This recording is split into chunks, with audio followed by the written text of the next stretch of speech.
예. 오늘은 로마서에 숨겨진 구원의 비밀 공식이라는 제목으로 설명을 합니다.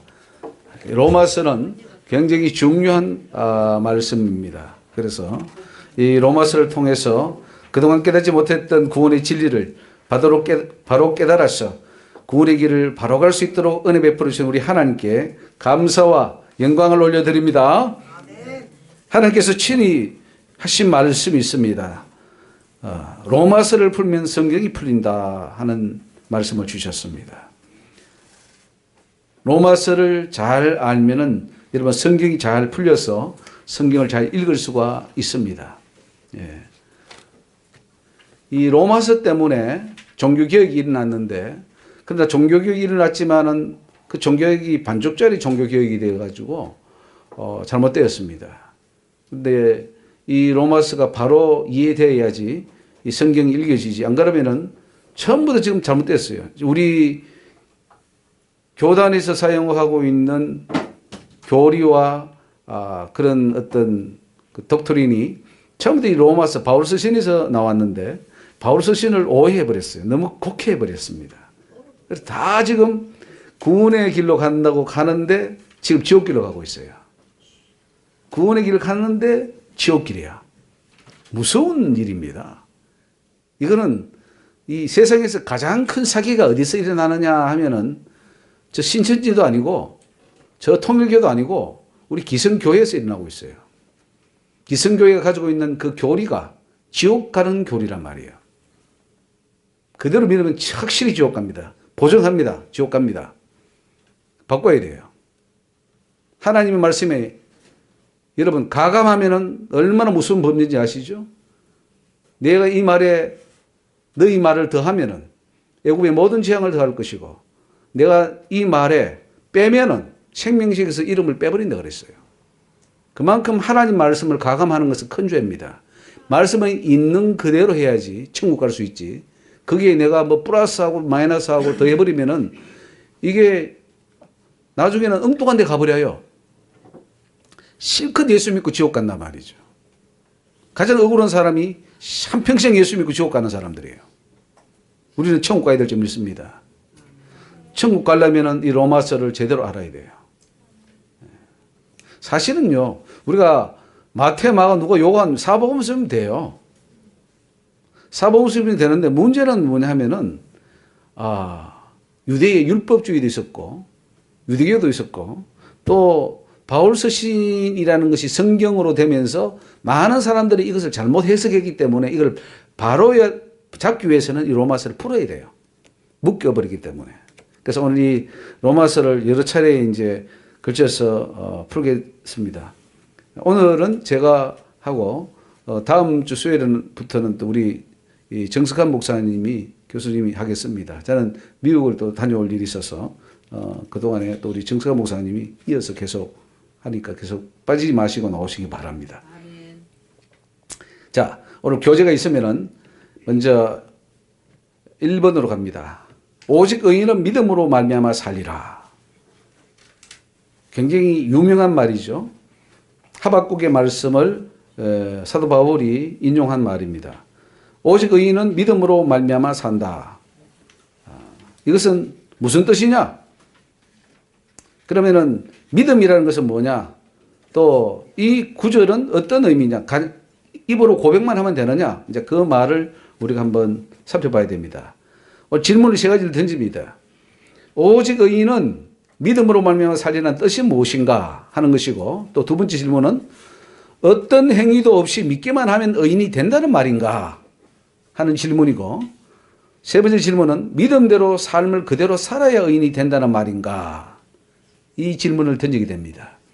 종교개혁을 일으켰던 루터는 오직 의인은 믿음으로 말미암아 산다는 것은 행위를 포함하지 않는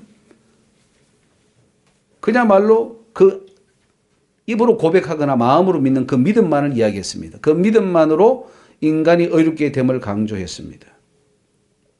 그리고 이것이 개혁주의 교회에 영향을 미치고 오늘까지 그대로 내려오고 있습니다. 자, 인간이 지은 죄를 용서받는 데 있어서는 인간의 어떤 선행이 필요가 없죠. 인간이 율법적 행위를 한다고 해가지고 뭐 번제를 드리고 할례를 한다고 해가지고 제가 사해지는 것이 아닙니다. 할례를 행한다, 절기를 지킨다, 선행을 한다 해서 죄를 사할 수가 없어요. 구약 시대에는 짐승의 피로 죄를 사할 수가 있었습니다. 죄를 사함받으려면 양이나 염소나 소한테 머리에 내 죄를 고백하고 그다음에 그 소를 잡아서 피를 들임으로써 내 죄가 사해졌습니다. 근데 예수님이 오시면서는 그 모든 것이 예수님께로 전가됐기 때문에 이제는 예수님이 흘려주신 그 피만 믿으면 돼요. 그 대신에 구약에 했던 짐승의 피로 제사 드리는 것은 하면 또 안 돼요. 또 구약에는 예수님 오시기 전에는 할례를 행해서 해야 되는데 이제는 할례를 또 행하면 안 됩니다. 또 옛날에는 유월절을 지켰고 뭐 다 절기를 지켰는데 나팔절을 지키고 뭐 맥추절을 지켰는데 이제는 그런 절기를 지켜서는 또 안 돼요. 그 절기를 지킴으로 이렇게 되는 게 아니에요. 그래서 율법의 행위로는 의롭게 될 수 없다. 그런 말을 한 거예요. 이해가시죠? 우리 야고보서 할 때 그 말씀을 드렸습니다. 인간이 어렵다 칭함을 받으려면 오직 믿음으로 가능합니다. 그래서 이 개혁주의 신학에서도 로마서에 기초해서 오직 믿음만으로 의롭게 되고 오직 믿음만으로 구원받는다. 이런 교리가 나오게 되었습니다. 그러면서 인간이 의롭게 되고 구원을 받는데 일체의 율법적 행위나 인간의 노력을 포함하지 않게 되었습니다. 더더욱 천주교에서 고행이나 수행을 해야 되거나 선행을 해야 되거나 면죄부 같은 것을 뭐 사야지 죄가 사해진다. 이렇게 하니까 개혁주의 종교개혁을 일으킬 때 그거 아니다. 죄는 오직 예수 피밖에 없다. 그건 잘한 거예요. 맞습니다. 우리가 뭐 면죄부 산다고 해서 연옥에 가 있던 영혼이 천국으로 가고 그럽니까? 그럴 수 없습니다. 죄는 오직 예수의 피밖에 없어요. 자, 5번에 보면은 그게 대요리 문답 70번, 웨스트민스터 신앙 고백에 나오는 대요리 문답 70번에 의롭다 하심이란 죄인들에게 거저 주시는 하나님의 은혜 행위인데 하나님이 그들의 모든 죄를 사하시고 자기 목전에 그들을 의로운 자들로 여기시고 받으시는 것이다. 그들은 그들 스스로 할 수 있는 것도 아니고 그들이 행한 어떤 일로 인한 것도 아니다. 오로지 그리스도의 온전한 순종과 완전한 대속을 보시고 그리스도의 의를 저에게 증가시키고 오직 믿음으로만 받게 되는 것이다. 요거는 맞아요.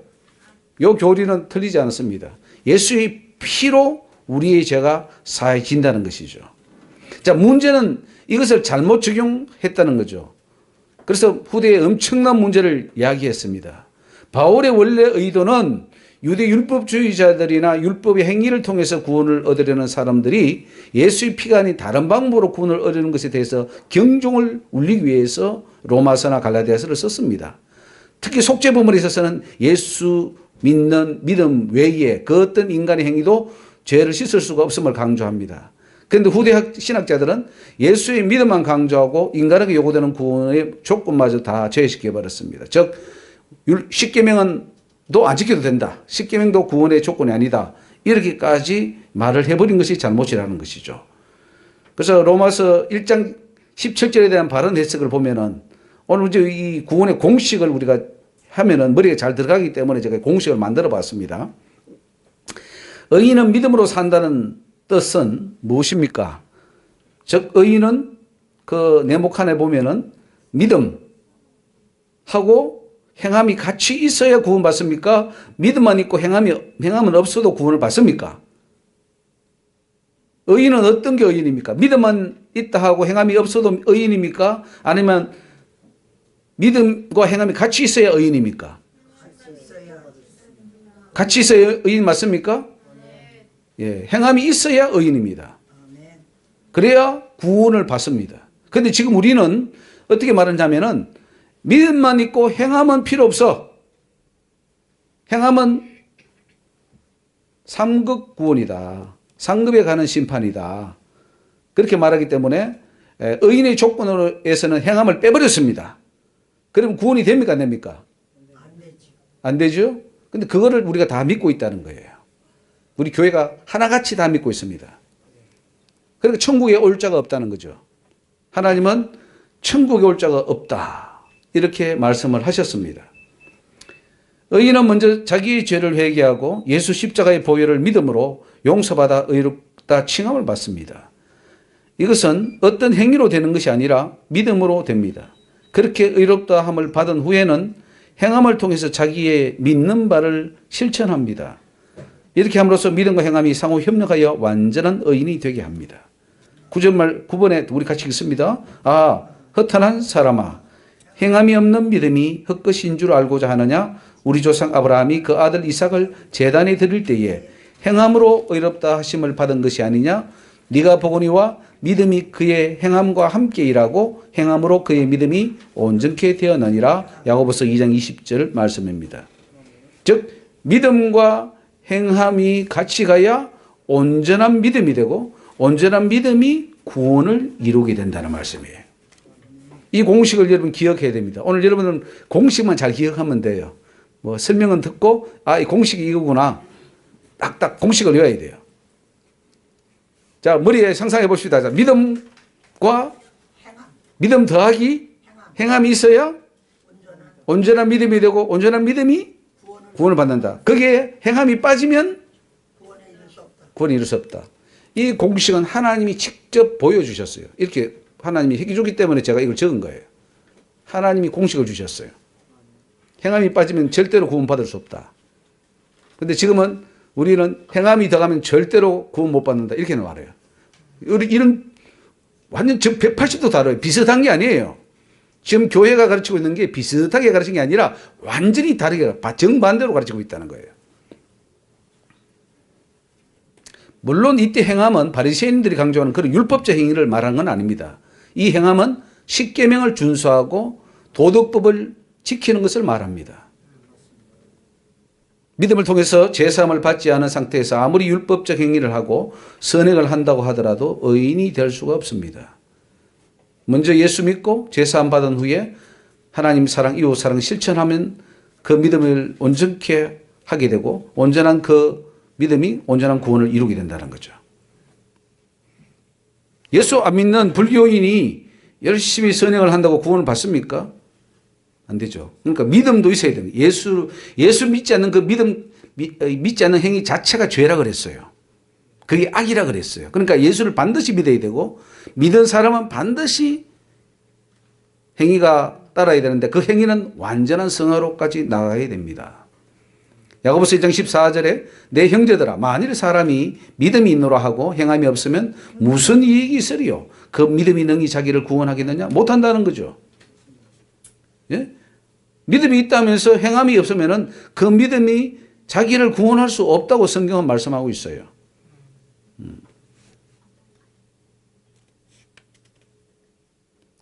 그래서 야고보서 2장 16절에 평안히 가라, 더욱게 하라, 배부르게 하라 하면서 실제로 뭐 어떤 행위를 하지 않으면은 무슨 이익이 있으리요? 이와 같이 행함이 없는 믿음은 그 자체가 죽은 것이라 하면서 그 믿음은 행함과 같이 합니다. 그래서 의인은 믿음으로 뭐예요? 살리라 돼 있죠. 살리라. 믿음으로 살리라. 산다는 것은 행하면 그걸 말해요. 믿음으로, 믿음이에요. 살리라, 행함. 꼭 하나님 가르쳐 주셨어요. 행함, 믿음과 행함. 이게 같이 돼야 이게 의인이야. 그래서 의인은 율법을 완전히 다 지켜서 행하는 것이 의인들 이렇게 말씀하셨어요. 하나님이. 믿기만 하는 게 의인이 아니고 믿어서 행함으로 완전히 그것도 그냥 보통 행하는 게 아니에요. 완전히 행해서 율법을 다 지켜 행하는 것이 그 사람이 의인이다 이렇게 말씀하셨어요. 그리고 그것이 바울이 말한 로마서 2장 17절에 오직 의인은 믿음으로 살린다. 그 뜻이다 이렇게 말씀을 하셨어요. 그러니까 이 루터가 또 칼빈이 완전히 해석을 잘못해버렸죠. 우리 개혁주의 신학이 완전히 해석을 잘못해버렸어요. 그래서 인간을 믿지 말라는 거예요. 인간 믿다가 다 지옥 갑니다. 하나님을 믿어요. 하나님이 성령께서 해주시는 해석을 믿어야 돼요. 신학자를 다 틀려버렸어요. 하나같이.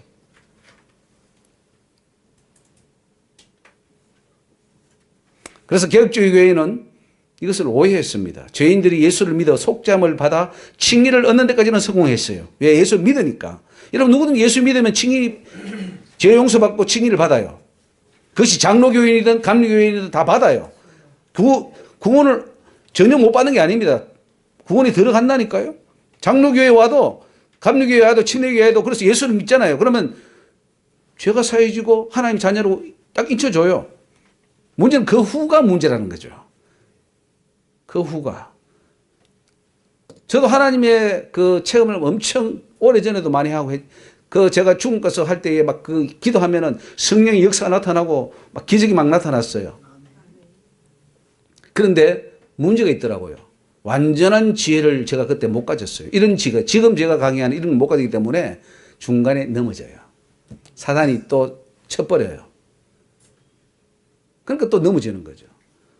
뭐 여기 부흥 강사님들이 은혜 못 받은 게 아니에요. 다 받은 사람들이에요. 근데 중간에 다 넘어지고 끝까지 못 가는 이유가 완전한 지혜가 없는 거예요. 마침내 진리의 지식이 이르지 못한 거예요. 완전히 우리는 욕심 다 버리고 거룩하고 깨끗하고 성화를 이루어야 한다. 이런 진리가 없으니까 가다가 돈이 들어오니까 돈 잡고 명예 들어오니까 명예 잡고 이성에 넘어지고 뭐 또 세상 것에 넘어지고 세상과 짝하고 다 넘어져요. 완전 성화를 외쳤더라면 그 부흥 강사는 끝까지 잘하다가 갔을 거예요. 사도 바울처럼. 근데 그걸 안 가지고 그 완전한 지식이 없으니까 가다가 넘어져 버린 거예요. 그래서 지식이 없는 것도 죄입니다. 천국에 이를 수가 없어요. 완전한 지식이 일러야 돼요. 지금 우리 기성교회가 구원 없다고 할 수 없죠. 저는 많은 사람이 하나님이 사랑하는 백성들이고 거기에 하나님이 드리고 주의 종들이에요. 하나님이 세운 종들이에요. 그러나 그 세운 종들이 하나님의 길을 가지 않고 마귀를 따라가 버리니까 문제가 되는 거죠. 그러니까 내가 주님이 울면서 버릴 수밖에 없는 거예요. 울면서 버리는 거예요. 이 엄청난 일이 교회 안에서 지금 일어나고 있어요. 구조적으로 돼 있어요. 확실히 지옥 가도록 구조가 돼 있어요. 아니 천국 가는 진리를 가지고 있는데 내가 못해서 못 가면은 그건 좀 덜하지. 그러면은 열심히 하는 사람은 갈 수도 있잖아요. 근데 구조 자체가 전체가 못 가게 해놨어요. 전체가 못 가게. 그리고 바른 말 하면은 이단으로 정죄해버리는 거예요. 그러니까 깨닫지도 못하는 데다가 깨달아도 용기 없어 말을 못해요. 저처럼 이렇게 말하는 사람이 없어요. 저는 지금 하나님 용기 주시는 하는 것이지 이런 말을 어떻게 강단에서 하고 유튜브를 내보내요. 저는 죽으려고 작정하고 하는 거예요. 너 죽으려고 작정했냐 이렇게 할 거예요. 아니 죄가 겁도 없어. 죽으려고 작정했네. 죽으려고 작정했습니다. 그래도 이게 맞으니까. 저는 어떤 학자와 논쟁을 붙어도 이길 자신이 있어요. 어떤 학자와 와도.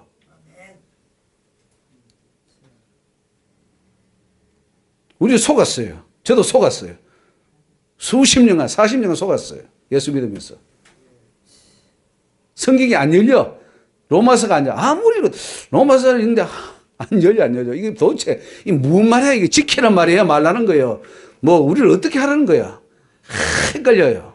그래서 엠마오로 가는 두 제자가 그게 안 열렸지, 안 들렸잖아요. 예수님이 안 보이고. 그런 것처럼 안 보이는 거예요, 이게. 껍데기가 한번 싹 벗겨져야, 이 말씀이 그 말씀이었나? 딱 보이는 거예요. 그렇게 보여야 보이는 거지, 이게 읽는다고 되는 게 아니에요. 여러분의 영안이 열리고 성령이 충만해서 성령께서 깨닫게 해주셔야 되는 거지, 백날 여러분 연구한다고 되는 게 아니에요. 연구하면 엉뚱한 데 가버려요. 사탄이 딴 생각을 줘서 저 산으로 가버리게 했어요. 그래서 연구 많이 한 칼빈 루터 연구 많이 했어요. 근데 딴 데 가버렸어요. 우리 그 개혁주의 신학자들 열심히 연구하고 했는데 딴 데 가버렸어요. 진리를 하나도 발견 못했어요. 유학해도 소용없고요. 박사학위 받아도 소용없습니다. 다 딴 곳으로 가버렸어요. 자,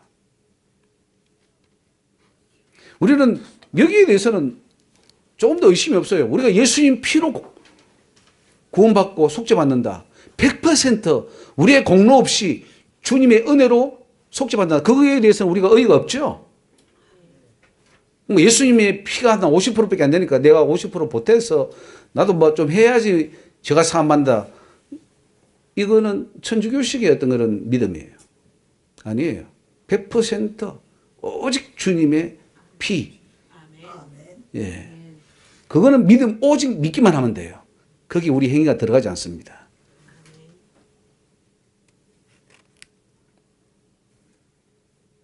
자, 그래서 믿음은 칭의와 행함이 같이 가야 되고 칭의와 행함이 같이 가야 의인이 되고 의인이 되어야 구원이 된다. 이 공식을 여러분들이 마음에 꼭 새기시기를 바랍니다. 자, 넘어갑니다. 이번에 신약 시대에도 율법 범하면 구원받지 못한다. 굉장히 중요한 명제입니다. 지금 이 말을 했다가는 제가 어떻게 보면 몰매를 맞아서 죽을지도 몰라요. 아니 지금 시대가 어느 시대인데 율법을 범하면 구원을 받지 못한다? 그런 말을 하느냐 이거죠. 제가 오늘도 어떤 공동 카톡에 올랐는데 율법은 폐해졌다. 더 이상 지킬 필요가 없다. 이제는 은혜다. 믿음으로만 구원받는다. 이렇게 어떤 목사님이 있었고요. 또 어떤 분도 저한테 제가 어제 뭐 설교 시간에도 이야기했지만은 인천에 있는 인천의 유명한 교회 목사 저기 종신대에서 목사님들 가르치는 그 교수예요.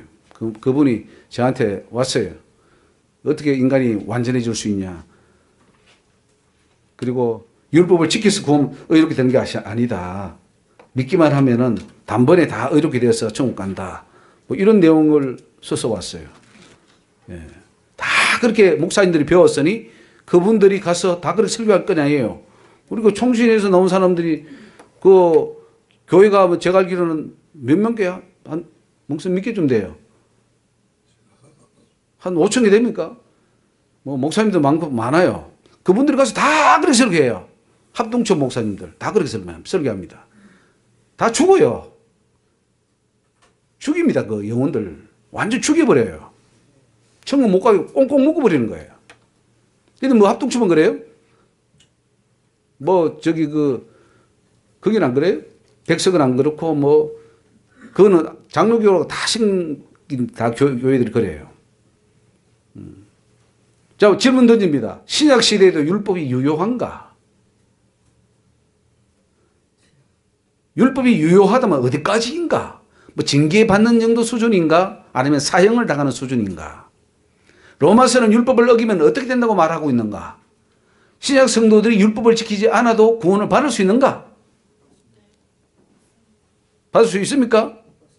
못 받습니까?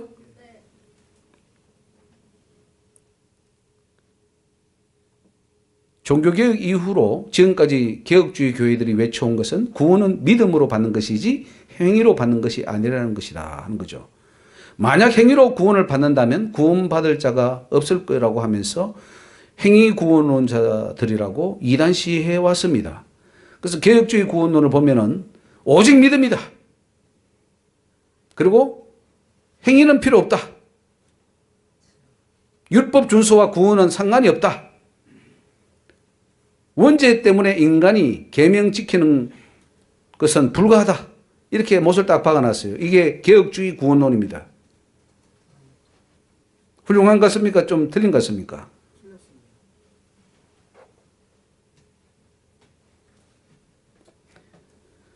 이제 은혜 시대가 열렸기 때문에 믿음으로 의롭게 된 자는 율법의 준수 여부와 상관없이 구원을 받는다. 이것이 신약의 복음이라는 거죠. 즉 구약은 율법 시대, 신약은 복음 시대. 그러니까 율법, 구약의 모세를 통해 준 율법은 우리가 지켜봐야 못 지키니까 주님 오셔서 야, 못 지키지? 내가 대신 지켜줄게. 그리고 나만 믿어. 하고는 이제는 예수님만이 그걸 지켰다 그러고 그리고 그 지킨 예수를 믿음으로 구원받는 것이지 우리가 지켜서 구원받는 게 아니다. 이렇게 이제 복음을 바꿔버렸어요. 그렇게 다 배웠죠? 맞는 것 같죠? 그게 맞았으면 참 좋겠습니다. 맞기를 기도합시다. 뭐 또 아멘이야. 정신 차려. 그렇게 해석하는 이유는 원죄를 타고난 인간이 죄를 짓지 않을 수 없는 존재라고 보기 때문입니다. 이 문제가 원죄입니다. 원죄. 그래서 여러분 원죄 문제가 해결 못하면 모든 게 다 틀려버려요. 뭐 구원론, 예정론 다 틀립니다. 그렇기 때문에 여러분 원죄를 해결하시기를 바랍니다. 원죄도 우리 한번 세미나를 해야 될 줄 압니다. 따라서 구원의 출발은 인간이 아니라 하나님이고 구원을 계획하시고 이루시는 분이 하나님이기 때문에 우리 행위는 구원과 전혀 상관이 없다고 믿는 것입니다. 구원이 하나님이 다 하십니까? 예? 하나님이 다 한대요. 우리 원죄를 믿으면 인간은 아무것도 할 게 없어. 그냥 가만히 있으면 돼. 하나님이 다 예정하고 하나님 내려와서 다 믿음 주고 구원받을 자는 구원시켜서 다 데리고 왔는데 이렇게 딱 말해버려요. 완전 인간을 로봇 이상으로 완전히 움직이지 못하는 인간을 만들어버려요. 굉장히 큰 범죄입니다. 그럼 왜 하나님이 다 구원 안 시킵니까? 왜 암탉이 새끼를 날개 아래 모음같이 이스라엘을 그렇게 기다리는데도 왜 예수님이 다 못했습니까? 왜 예수님이 쫓겨다녀야 했습니까? 모순이잖아요. 말이 안 되잖아요. 이거는 초등학생들, 중학생들만 설명해도 틀렸다고 말할 거예요. 그런데 왜 학자들이, 목사님들이, 기도한다는 자들이 그걸 몰라요? 말이 안 되는 소리죠. 하나님이 다 하셔요? 아니요. 하나님이요, 우리가 구원받기를 너무너무 간절히 소망해요. 그리고 피눈물 흘리세요. 구원 못 받으면. 아니, 하나님 구원시키면 되지. 왜 피눈물 흘리고 계셔요? 그냥 구원시키면 될 거 아니에요. 하나님이 예정대로 착착착착 구원시킬 자는 시키고 버릴 자는 버리면 되는데 왜 하나님 울고 계셔요? 안 되니까. 구원이 안 되니까. 하나님 계획대로 안 되니까. 하나님 계획대로 된 게 별로 없잖아요. 성경에 보면은 하나님 계획하셨어요. 근데 계획대로 안 되잖아요. 출애굽 시켰는데 가나안에 집어넣으려고 했는데 안 되잖아요. 얘들이 우상 숭배하고 얘들이 반역하고 얘들이 하나님 계명 안 지키니까 주님도 어떻게 할 수 없는 거예요. 그러니까 나중에는 화가 나가지고 진노해서 다 죽인다 막 그러고 막 그랬잖아요. 왜 그럽니까? 하나님 뜻대로 다 하지 않아요. 우리 인간에게 선택권을 줬기 때문에 그래요. 그러니까 어려운 거예요. 구원이 왜 어렵냐면은 하나님이 다 해주지 않고 너희들이 해. 네가 와. 야, 구원의 길은 내가 닦아놨어. 닦는 것은 주님이 닦아놨어요. 이까지 오는 것은 네가 와. 그렇게 힘들어 죽겠어 우리는. 가다가 다 쓰러지고 사탄은 또 방해하죠. 와서 낚아채죠. 그렇게 다 낚여버려요. 미혹하고 환난을 주고 시험 주고 그러니까 다 넘어지는 거죠. 그래서 끝까지 천국까지 가는 사람들은 겨우 몇 명만 남아있는 거예요. 중간에 다 사라지는 거예요. 철로역정처럼. 그 원리를 모르는 거예요, 우리가. 모르니까 그냥 된 대로 살다가 어떻게 되겠지. 주님 은혜로 구원해 주겠지. 아니요. 구원은 네가 해라. 구원은 네가 이루는 거다. 심각하죠? 해놓은 게 없잖아요. 구원을 있으면 뭐 해놓은 게 있나요? 내가 해야 되는데 해놓은 게 없으면 심각한 거예요. 뭐 달란트 좀 남겼습니까? 달란트 안 남기는 거 어떻게 돼요? 바꿔뒀는데 갖다 버려라. 고통 주는 거예요. 영혼의 형벌을 당하는 거예요. 심각한 겁니다. 구원이 그렇게 만만한 것이 아니라는 거죠. 근데 개혁주의는 완전히 쉽게 만들어버렸어요. 믿기만 하면 다 간다. 예정된 자는 다 간다. 예? 자, 11페이지에 개혁주의는 인간은 절대 죄를 안 지을 수 없는 존재로 만들어놨어요. 인간은 죄를 짓도록 되어 있다. 구조적으로 되어 있다. 이렇게 말을 해버려요. 그럼 죄 지었지. 다 죄인이잖아요. 그 죄 짓는 게 합리가 되는 거예요. 내가 뭐 죄일 수밖에 없도록 태어났는데 죄 짓는 게 당연한 거 아니에요. 이런 식으로 다 만들어놨습니다. 그렇기 때문에 어차피 십계명과 율법은 다 지킬 수 없다는 거죠. 누가 십계명 다 지켜? 누가 율법 다 지켜? 이런 말 하죠. 그 말 하면은 지옥 갑니다. 왜요? 다 지켜야 가니까 천국은. 십계명과 율법은 인간이 다 지킬 수 없다는 것을 깨닫게 하기 위해서 준 거라고요? 이렇게 말합니다. 개혁주의에서는 십계명 율법은 지키라고 준 게 아니야. 지킬 수 없다는 걸 좀 알도록, 그리고 하나님 좀, 그래서 참 감사하지, 그걸 좀 깨달으라고 줬다는 거예요.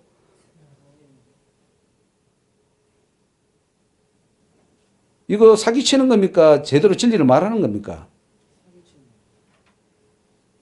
대답을 하셔요. 사기치는 겁니다. 사기치는 겁니까? 그럼 여기 교회들 다 사기치는 거예요, 지금. 한국교회. 다 사기치는 거예요. 자, 이게 지금 보통 문제가 아닙니다. 로마서는 율법과 십계명을 어기면 사형죄라고 단언합니다.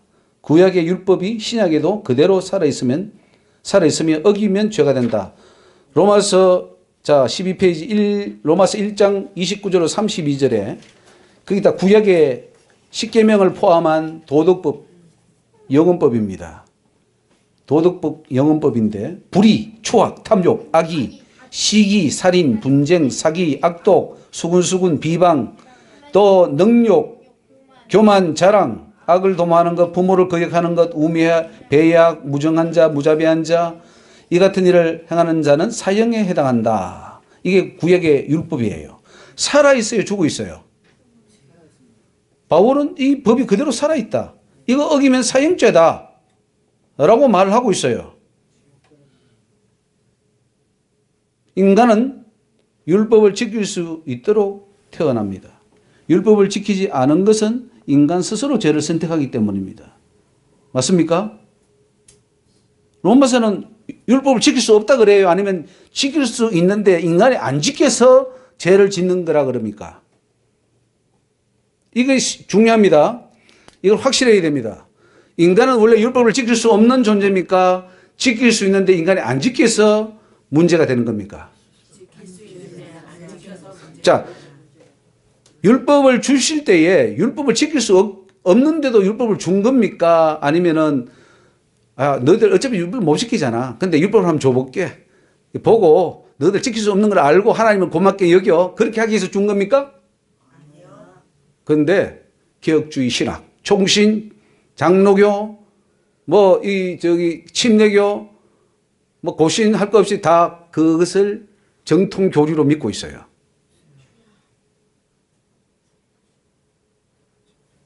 그럼 어떻게 해야 되죠?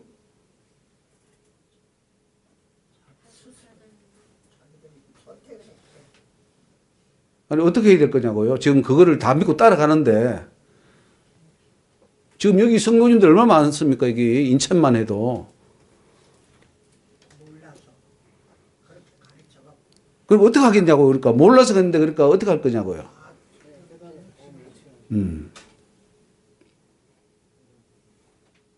십계명과 율법을 지켜야 합니다. 지키지 않으면 사형은도 받습니다. 그 말은 원죄가 없다는 증거예요. 원죄가 있다면 사형은도 할 필요 없죠. 이미 태어날 때부터 이미 사형을 받아가 태어나는데 그에다가 무슨 또 심판을 합니까? 원죄만큼 모순이 있는 게 없어요, 세상에. 이건 너무 모순이에요. 그런데도 그걸 못 보는 거야.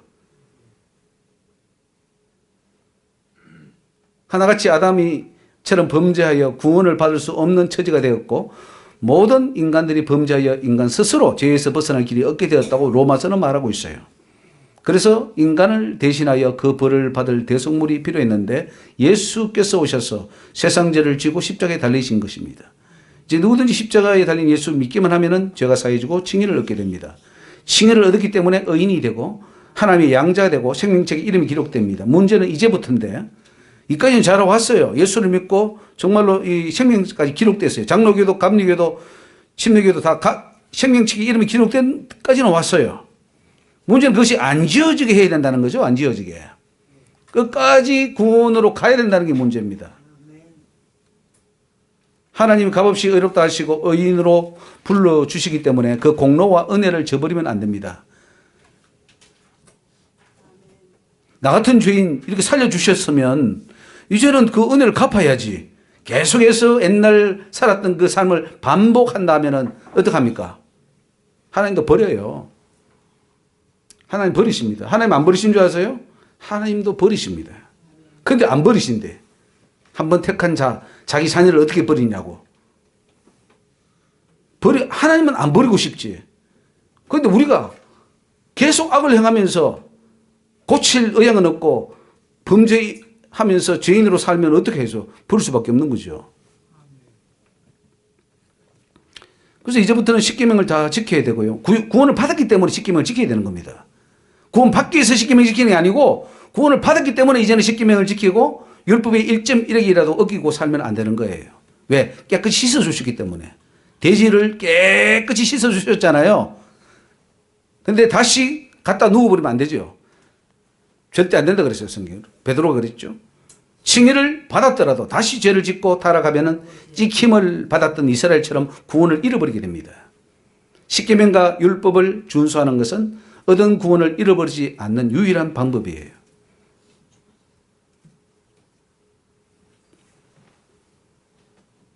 자, 결론으로 가면은 믿음 없이 율법을 지키는 것은 의미가 없지만 믿음으로 의롭게 된 후에는 율법을 어기지 않고 다 지켜 행함으로 그 의를 유지하는 것이 중요합니다.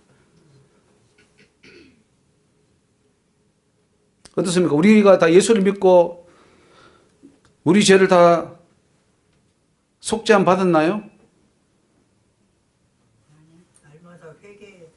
아니, 옛날에 지었던 죄는 우리가 회개해서 용서받았잖아요. 자, 여러분의 이름이 생명책 이름이 기록되어 있나요? 기록되어 있죠? 예, 기록되어 있습니다. 자, 그 이름이 지어질 수 있을까요? 안 지어질까요? 지어질 수 있어요. 언제 지어집니까? 하나님 아버지 말씀대로 안 살면 예, 말씀대로 안 살면은 지어져서 결국은 하나님이 이름을 기록해놓고 들어오기를 원해요. 들어오기를 원해요. 다 들어오기를 원해요. 근데 실패하는 거야. 못 들어오는 거예요. 그러니까 안타까운 거죠. 예. 들어가야 돼요. 무슨 수를 써도 우리는 들어가야 돼요. 그 들어가는 길이 바로 너희들이 십계명을 지켜라. 내가 준 계명을 그대로 지켜서 살아야 된다. 그러면은 천국이다. 이렇게 말씀을 하셨어요. 그래서 그 네모의 도표를 보면은 죄인이 칭의를 받습니다. 예수를 믿어서 칭의를 받고 의롭다함을 받고 그러면 의인이 됩니다. 의인이 되면은 이거는 내가 행해서 의인이 아니라 하나님께서 의인이라고 칭해 줘서 의인이에요. 그러니까 이제부터 뭐 해야 됩니까? 완전한 율법을 준수해야 됩니다. 그리고 죄와 단절을 해야 돼요. 그러면 진짜 이것은 삶을 통해서 내가 완전한 의라는 것이 확증이 되는 거예요. 예를 들면 이런 거죠. 아브라함이 믿음으로 의롭다함을 받았는데 하나님이 그래도 의심스러웠어요. 어떻게 믿어? 믿긴 믿었는데. 근데 독재 이삭을 한번 바쳐봐라. 그러니까 독재 이삭을 한번 바쳐봐라. 이삭이 바쳤어요. 그 바쳤을 때 이제야 네가 네 독자보다 나를 더 사랑한 줄 알겠다. 그렇죠? 히브리서에서는 이 믿음으로 아브라함이 의롭다함을 받았고 야고보서에는 독재 이삭을 받은 걸 가지고 그는 행함으로 아브라함은 의롭다함을 받았다. 이렇게 말합니다. 그러니까 두 가지 다가 필요하던 거예요.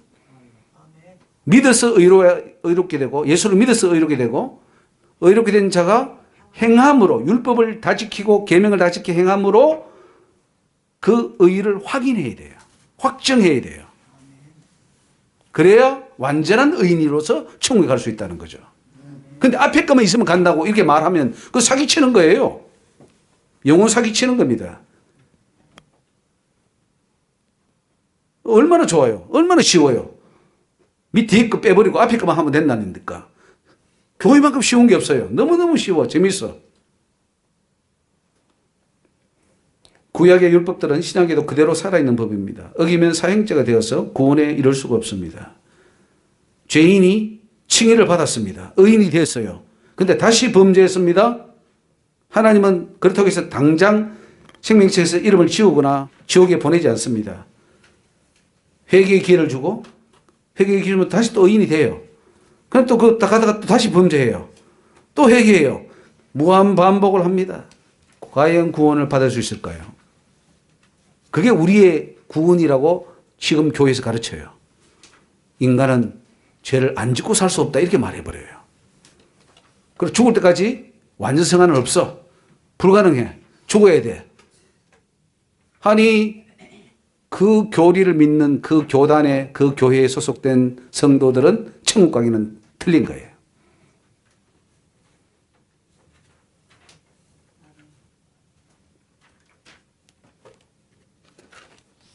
천국 올 자가 없습니다. 천국 올 자가.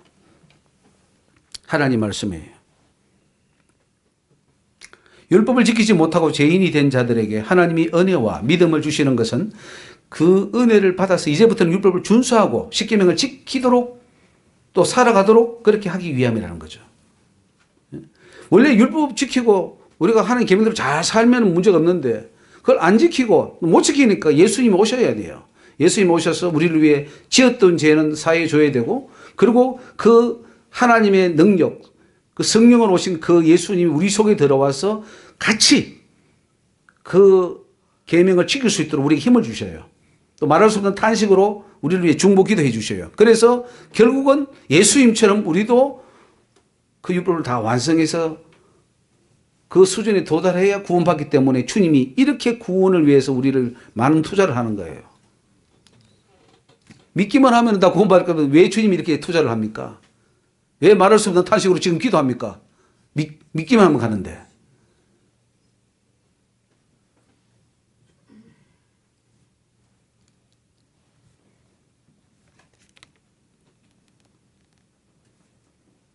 왜 성령을 주십니까? 연약하기 때문에. 우리 인간이 연약해요. 그래서 뭐 금방하다 또 넘어지고 사단이 공격하면 또 넘어지고 그러니까 성령을 주셔서 이 성령과 연합해서 이 성령이 바로 예수님입니다. 연합해서 그 힘과 능력을 의지해서 하나님 법을 지키고 죄를 이기고 사단을 이기고 천국으로 들어가게 하신다는 거죠. 하나님의 구원 기준은 우리 인간의 행위입니다. 믿음도 행위를 바르게 하기 위한 수단이지 믿음 자체가 구원은 아닙니다. 십계명과 율법을 범하면 무조건 죄가 되는 이유는 하나님의 심판 기준이기 때문입니다. 자, 죄인 되었을 때에 그 죄인에서 나오게 하는 구원의 기준은 믿음이에요. 주 예수를 믿어라. 그러면 너와 네 가정이 구원을 받는다. 그거는 뭐냐면 죄인 상태에서 벗어나는 거예요. 죄인이 안 된 상태가 되는 것이 바로 구원이죠. 그 구원은 바로 믿음과 칭의로 가능합니다. 그런데 칭의 후에 구원의 기준이 또 있어요. 그거는 뭐냐? 율법을 다 지켰냐? 십계명을 준수했냐? 네가 선한 열매를 맺었냐? 선한 행위를 했느냐? 그에 따라서 우리의 구원의 기준이 달라지는 거예요. 그러니까 여러분 마태, 마가, 누가의 사복음서는요. 이미 구원을 받은 사람을 전제로 해서 한 거예요. 그는 믿음이 다 전제가 되어 있어요. 행함을 강조하는데 마태, 마가, 누가, 요한은 행함을 강조하는데 그 행함은 벌써 믿음이 전제된 행함입니다. 근데 로마서는 앞에 부분이 왜 그러면 믿음을 강조했느냐? 거기는 그 옛날에 없어진 구약에 없어진 그 율법의 행위를 자꾸 강조하니까 특히 할례를 강조하니까 할례 아니야. 이 할례 한다고 되는 게 아니라 예수를 믿어야 돼. 그래서 믿음을 강조한 거죠. 하나님은 스스로 세운 구원의 기준을 바꾸지 않습니다. 구약이라고 해서 신약이라고 해서 시대가 흘렀다고 해서 바꾸지 않아요. 구원의 기준은 영원히 동일해요. 너희들이 맞춰. 하나님 또 이 맞춰주려고 애쓰는 거예요. 그 학교 교장인데 학교 교장이 누구든지 90점이 넘어야 졸업한다. 평균 90점이 넘어야 졸업한다고 교장이 룰을 정했다 칩시다. 거기에 자기 아들이 학교를 다녀. 시험 치면 70점밖에 안 나와. 60점, 70점밖에 안 나와. 자, 그럼 어떻게 해야 되죠? 그 교장 선생이? 졸업은 시켜줘야 되겠는데 실력은 60, 70점밖에 안 되면 어떻게 해야 돼요? 몰래 슬쩍 해가지고 야 플러스 20점 해가지고 90점 만들어서 통과시켜주는 겁니까? 아니면은 막 공부를 시켜서 재수를 하더라도 해서 90점을 되게 해서 나오게 해야 됩니까? 맞습니까? 맞아요. 여러분 똑똑한 사람들이에요. 그런데 우리 교회가 하나님 우리가 천국 가는 커트라인이 있는데 그 커트라인에 우리가 부족하니까 그냥 슬쩍해서 하나님이 점수를 그냥 넣어가지고 야 자격은 안 되지만 내가 해줄게 해서 했다는 거야. 이게 우리 개혁주의 한국 교회가 지금 외치는 구원론이에요. 그걸 은혜라는 표현으로 하나님의 은혜야. 내 행위가 아니야. 이렇게 바꾸어서 살짝 바꿔버렸어요. 조국이야, 조국이. 이 교회들이 조국이야. 자기 딸을 그냥 이렇게 실직도 안 되는데 넣어버렸잖아요, 의대에. 하나님도 우리 자격도 안 되는데 완전히 죄 짓고 십계명도 하나도 안 지키는 그런 자들도 다 천국에 믿기만 하면 간대. 다 집어넣어 준다는 거야. 이런 기독교가 어디 있어요? 이런 싸구려 기독교가. 이건 하나님을 완전히 모독하는 거예요. 그러니까 온갖 교회가 욕을 다 얻어먹고 교회가 가장 도덕적 수준이 낮아버린 거예요. 왜? 잘못된 교리 때문에. 가장 고상하고 가장 거룩하고 주님이 정말로 내가 세상에 내놔도 내가 참 자랑스럽다 이렇게 나와야 되는데 주님이 차마 눈 뜨고도 볼 수 없는 교회가 되어버린 거예요. 다 간다고 하니까. 행위가 필요 없다고 하니까. 십계명 안 지켜도 된다고 하니까 누가 지키려고 하겠어요. 게다가 또 못 지킨다고 하니까. 그러니 철천지 원수가 바로 저 신학교예요. 교수예요. 교단이에요.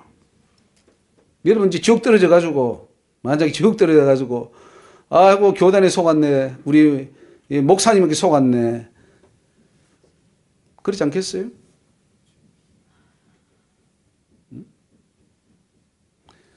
예수 믿기만 하면 천국 간다고 한다면 저와 여러분 박표로 가요. 확실히 가요. 뭘 걱정합니까? 못 가니까 문제예요. 못 가니까. 못 가니까 이렇게 오늘 밤에 모여서 이렇게 지금 우리가 말씀을 배우는 거예요.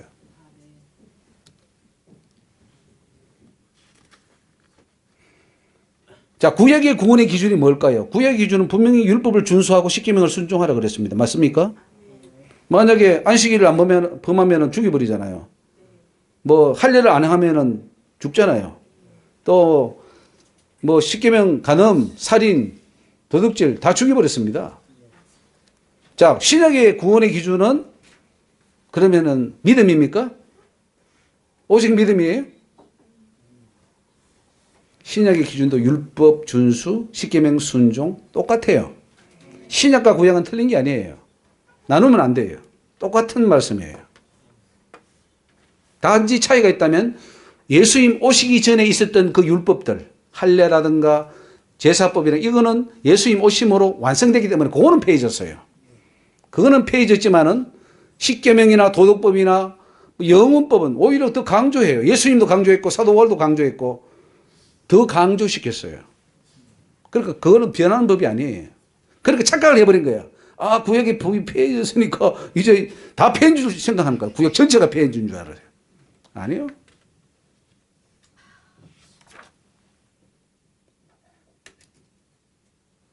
구약과 신약의 차이는 구약은 예수 공로 없이 짐승의 피로 율법을 준수하면서 한 거고 신약은 예수 그리스도의 공로를 힘입어서 율법을 준수하는 거예요. 결국은 율법이 기준이에요. 자, 보세요. 예수의 공로가 율법을 대체하는 게 아니라는 말이에요. 근데 지금 대체한다고 생각해버렸어요. 율법 안 지키고 십자가 믿으면 돼. 이렇게 나가버린 거예요. 아니에요. 십자가를 믿기 때문에 그 믿음을 의지해서 율법을 못 지키던 율법을 지키라 이거예요. 이게 복음이라는 사실이죠.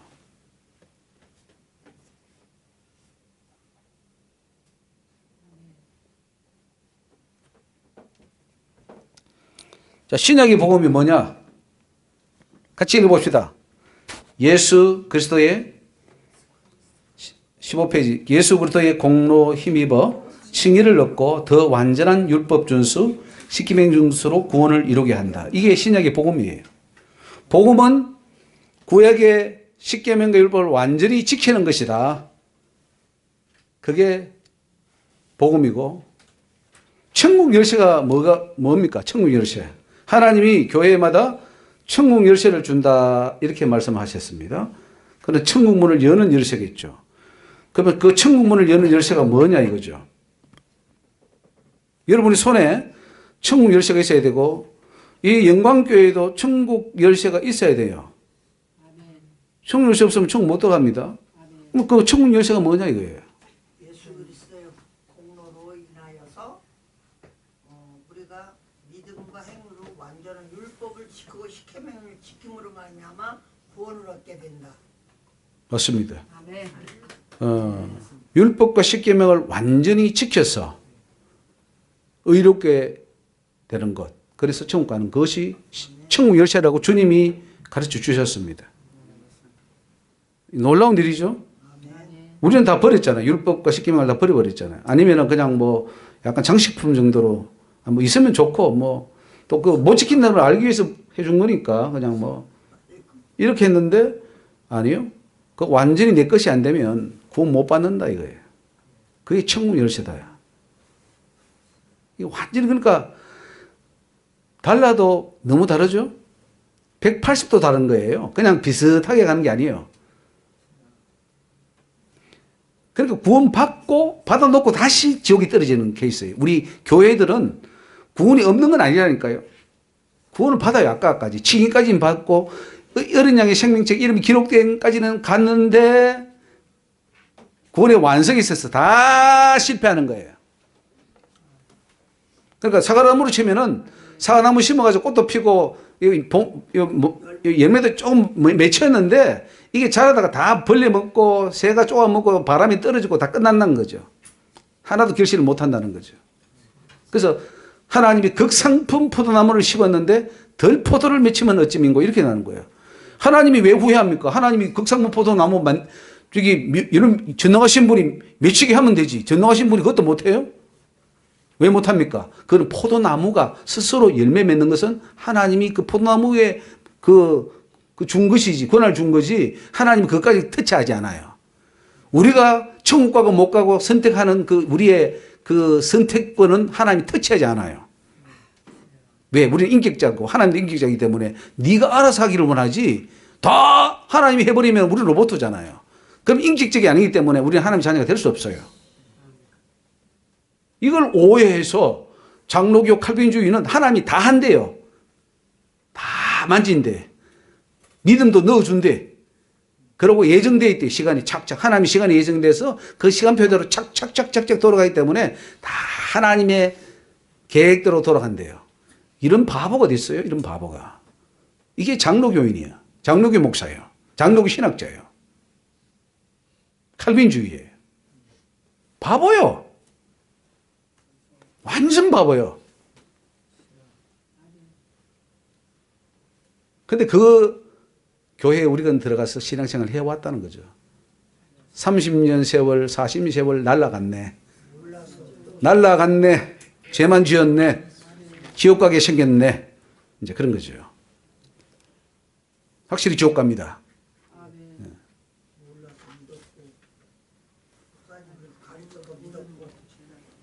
확실히 지옥 갑니다.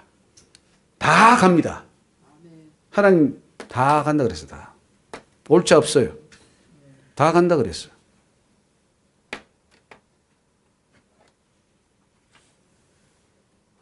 일계명이 없대요. 일계명이. 하나님이 없대요. 하나님 모르잖아요. 지금 삼위일체도 그 다 틀린 이론인데 그 삼위일체인데 삼위일체도 뭔지도 몰라 또. 뭐 성부, 성자, 성령이 어떻게 연결된 것도 몰라. 그러니까 하나님 모르는 거지. 일계명이 없는 거지. 성령이 누군지도 몰라요. 뭐 성령 받으라 하는데 그 성령이 뭔데? 몰라요. 뭐 쉬쉬쉬 하면 성령 나가나요? 어떤 목사는 쉬쉬쉬 그러더라고요. 성령 나가라고. 그러면 성령 들어갑니까? 뭐 도대체 성령이 뭔지. 맨날 삼일체 하나님이 삼일체. 삼일체 하나님 틀린 거예요. 근데 그것도 외치니 일계명이 없다는 거예요. 일계명이 없으니 무슨 뭐 이계명, 삼계명은 논할 것도 없어요. 하나도 지키지 않았어요. 하나님이 저한테 그랬어요. 넌 계명 하나도 안 지켰다 그랬어요. 지금부터 배워서 지키면 되잖아요, 목사님. 그러려고 지금 모인 거 아닙니까? 네. 아멘. 큰일 납니다. 확실히 지금 큰일 났어요. 속아서 배워서.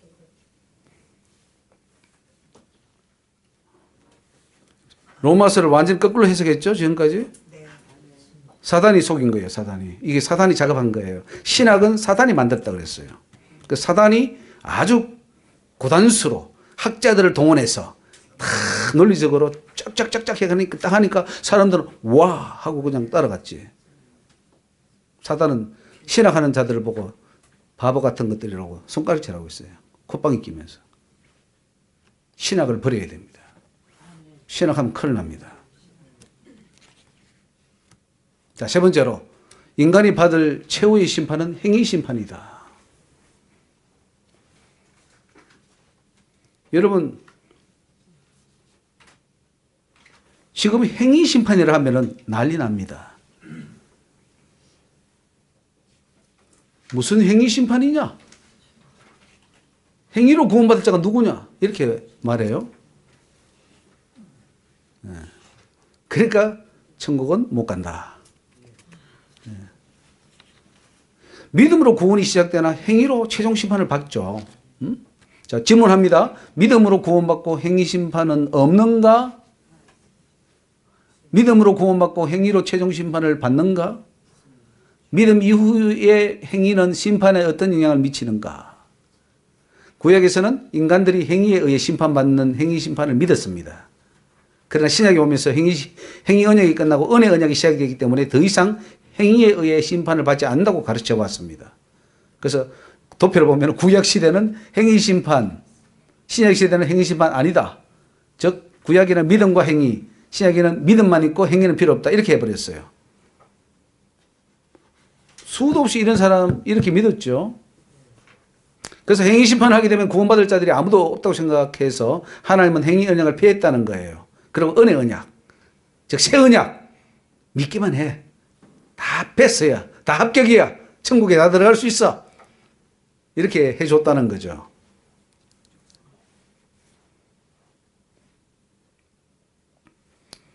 우리의 행위로 구원을 받지 못하니까 신약에 와서 믿음을 통해 구원하기로 하나님께서 그 계획을 바꾸셨습니까? 그것이 신약의 복음입니까? 그렇게 지금 다들 믿고 있어요. 다들 그렇게 믿고 있어요. 자, 여기 보면 이 대요리문답 97번입니다. 이게 장로교 교리의 근간이에요. 합동, 고신, 그리고 저기 백서 뭐 이런 데 다 이 교리를 기본으로 합니다. 자, 보세요. 중생하여 그리스도를 믿는 자는 행위의 계약인 도덕법에서 해방되었으므로 이로써 의롭다 하심을 받거나 정죄를 받는 일이 없다. 이야, 얼마나 좋겠어요. 이렇게 됐으면. 도덕법이라는 것은 십계명을 말해요. 십계명에서 이제 해방됐다. 안 지켜도 된다 이거예요. 이제 이걸 십계명 때문에 우리는 정죄받을 일이 없다 이런 거죠. 그러나 모든 사람에게 공통된 도덕법의 일반적 용도 외에 특수한 소용되는 것은 이 법을 친히 완성하시고 그들을 대신하여 저주를 받으신 그리스도와 그들이 얼마나 밀접한 관계가 있음을 보여줌으로써 그들로 하여금 더욱더 감사하게 하며 이 감사를 표시하려고 그들의 생활 법칙으로서 도덕법을 더욱 조심하여 따르게 한다. 이렇게 해놨어요. 십계명 때문에 천국 가고 지옥 가고 할 일이 없다. 다만 그걸 보면서 십계명 보면서 이제는 하나님께 감사하면 돼. 못 지키지? 그러니까 예수님이 대신 지켜주셨지? 감사만 해. 이렇게 하려고 했다고 하는 것이 대요리문답 97번에 나옵니다. 이게 모든 장로 교리의 근간이 되고 있어요. 구원의 조건에서 행위를 뺀 이유는 더 감사하게 하려고요. 개혁주의 교회들은 행위 언약인 십계명과 율법에서 해방되었다고 선언합니다. 그래서 십계명이나 율법에 지킬 필요가 없고 그것에 의해서 정죄될 일도 없다. 그래서 율법으로부터 해방되었다. 이렇게 말합니다. 야. 그러면 로마서는 과연 그러면 이 웨스트민스터 신앙 고백을 지지합니까? 자, 로마서 2장 1절에 보면은 그러므로 남을 판단하는 사람아, 물론 누구든지 네가 핑계치 못할 것은 남을 판단하는 것으로 네가 너를 정죄함이니 판단하는 네가 같은 일을 행함이니라. 이런 일을 행하는 자에게 하나님이 판단이 진리되는 줄을 우리가 아노라. 이런 일을 행하는 자는 판단하고도 같은 일을 행하는 사람아 네가 하나님의 판단을 피할 줄로 생각하느냐. 로마서는 설령 율법을 모르고 범죄했다 하더라도 그 행위를 통해서 심판을 받는다고 말합니다. 심판을 받지 않는 길은 율법에 의해서 어긋나지 말아야 하는 것이고 십계명을 거룩하게 지키며 행위로 의로워져야 한다는 것이죠. 로마서 2장 11절에 이런 하나님께서 외모로 사람을 취하지 아니하심이라 무릇 율법 없이 범죄한 자는 또한 율법 없이 망하고 무릇 율법 있고 범죄한 자는 율법으로 말미암아 심판을 받는다. 이거 분명히 뭐라 그래요? 로마서는 범죄한 자는 율법으로 말미암아 심판을 받으리라. 그런데 웨스트민스터 고백은 받지 않는다. 이렇게 살짝 바꿨어요. 뭐 좌파도 아니고 말이죠. 북한의 북한법 돌리면서 약간 막 돌리잖아요. 용어도 막 돌리고 빼고. 지금 다 그렇게 했어요. 로마서는 율법으로 말미암아 심판을 받는다고 했는데 왜 심판을 안 받는다고 말하죠? 로마서는 행위 심판을 분명히 밝히고 있습니다. 각자의 행위에 따라 심판이 결정됩니다. 그래서 칭의도 중요하지만 칭의 이후 우리 각자의 행위가 심판에 굉장히 중요한 결정을 미치게 되는 것이죠. 자, 로마서 2장 6절에 보면은 하나님께서 각 사람에게 그 행한 대로 보응하시되 참고 선을 행하여 영광과 존귀와 습지 아니함을 구하는 자에게는 뭐를? 영생. 구원 주신다는 거예요. 뭐 할 때요? 선을 행할 때, 영광과 존귀를 구할 때, 행위죠, 행위. 행위로 영생을 주신다 그랬죠. 오직 당을 지어 진리를 쫓지 않는 자들, 불의를 쫓는 자들, 노와 분으로 하시리라. 악을 행하는 각 사람에게 환난과 공고가 있고 그것은 지옥에 간다 이 말이에요. 선을 행하는 각 사람에게 영광과 존귀가 있고 이거는 행위에 의해서 심판받는단 말이죠. 상급 심판 아니에요, 행위가. 영벌 심판이에요. 자, 그 도표를 보면은 참고 선을 행하는 자 영생이고 불의와 죄를 행하는 자 영벌이다. 맞죠? 그 로마서는 믿음으로 구원받습니까? 행위로 구원받습니까? 믿음으로 심판받습니까? 행위로 심판받습니까? 행위로 심판하잖아요. 믿음은 말할 것도 없고 믿음이 전제가 된 행위죠. 자, 로마서는 율법을 행해야 의롭다 하심을 얻는다고 합니다. 하나님 앞에서는 율법을 듣는 자가 의인이 아니요 오직 율법을 행하는 자라야 의롭다 하심을 얻으리라. 행해야 된다는 거죠. 행해야 의인이 된다는 거죠. 그러면 왜 앞에서 율법으로 뭐 의롭게 될 수 없다? 그 말은 그 율법은 뭐냐면은 폐하여진 율법을 말하는 거예요. 구약 시대에 예수님 오시기 전까지 필요했던 할례법 같은 걸 말하는 거예요. 그 할례는 그 행한다고 의롭게 되는 게 아니지만은 그러나 여기서 말하는 율법은 십계명 도덕법을 말해요. 이걸 행해야 의롭다함을 받는다.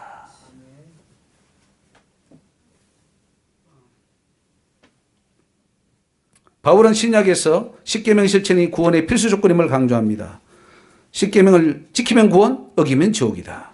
유대인으로 태어난 네가 율법을 의지하며 하나님을 자랑하며 율법의 교훈을 받아 하나님의 뜻을 알고 지극히 선한 것을 좋게 여기며 내가 율법에 있는 지식과 진리의 규모를 가진 자로서 소경의 길을 인도하는 자요 어두움에 있는 자의 빛이요 어리석은 자의 훈도요 어린아이의 선생이라고 믿으니 그러면 다른 사람을 가르치는 네가 네 자신을 가르치지 아니하느냐. 도둑질하지 말라 반파하는 네가 도둑질하느냐. 간음하지 말라 말하는 네가 간음하느냐. 우상을 가정히 여기는 네가 신사물을 도둑질하느냐. 여기 십계명이 나오죠. 십계명 지키라는 말입니까? 안 지키라는 말입니까? 지켜야 된다는 거예요. 율법을 어기면 하나님을 욕되게 합니다. 그러면 하나님 욕되게 하면 지옥 가잖아요. 율법을 자랑하는 네가 율법을 범함으로 하나님을 욕되게 하느냐. 기록된 바와 같이 하나님의 이름이 너희로 인하여 이방인 중에서 모독을 받느니라. 네가 율법을 안 지키면 하나님 이름이 모독을 받음으로 너는 구원 못 받아 이 말이에요.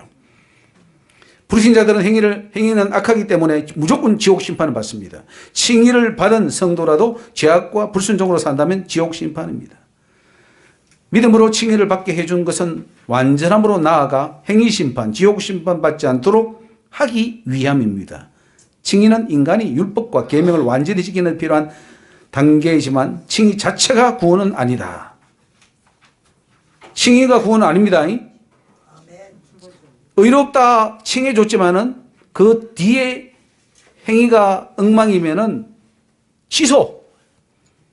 그게 뭐냐면 1만 달란트 제가 이야기하면 1만 달란트 빚을 탕감해 준 것은 예수 믿음으로 속죄받은 거예요.